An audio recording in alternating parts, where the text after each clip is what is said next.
Jessica's a former patient who now does a lot of public speaking about this, and Dr. Axelbank treats TMS patients. Do you have any questions? How do you treat TMS?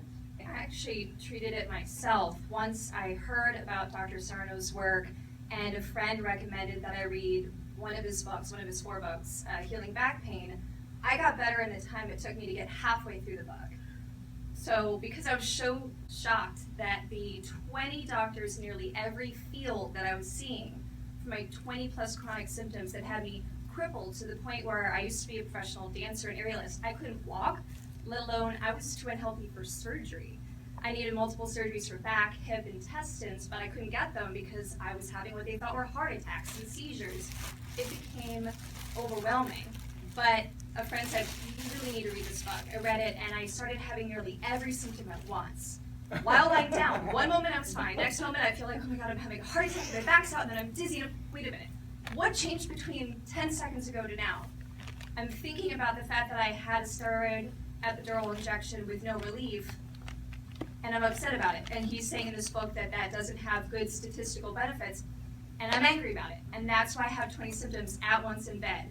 Poof, it went away. I was so shocked that now I'm bringing the information forward with a web series online, GotPainCure, just search it on YouTube, because the information itself helps people get better. So even if you don't get to see a doctor like wonderful Dr. Axelbank, you can just get better through knowledge. There's probably some relationship between the immune system and your emotions. It's always extremely important to get anything physical ruled out by a doctor. So for me, even without seeing a doctor that practices in TMS specifically, I had everything else ruled out already with multiple colonoscopies, endoscopies. My dad died of colon cancer when I was 20.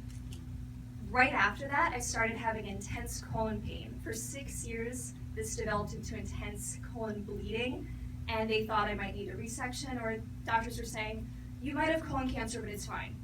I didn't really take it to be that it was fine.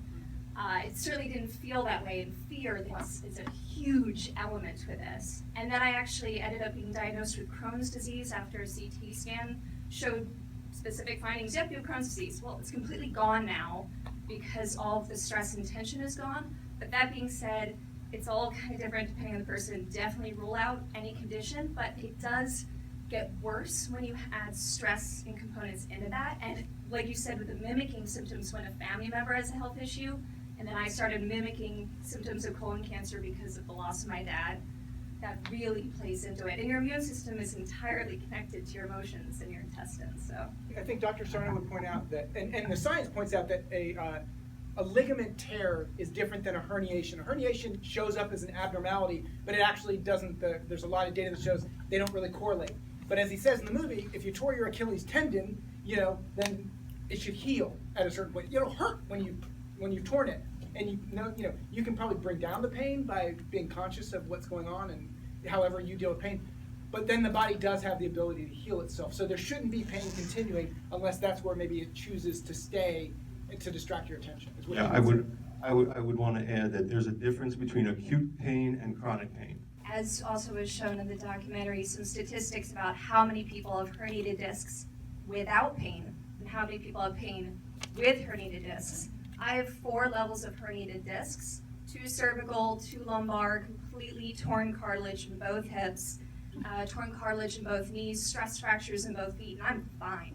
I haven't needed painkillers in over 2 years since I read Sarno's book.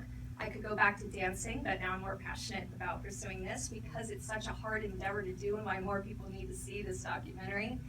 But so if that gives anyone hope that there's a difference between the abnormalities and damage. Well, thank you so much, and we're happy to answer stuff more outside. We have to kind of alltheragestuff.com/to-do.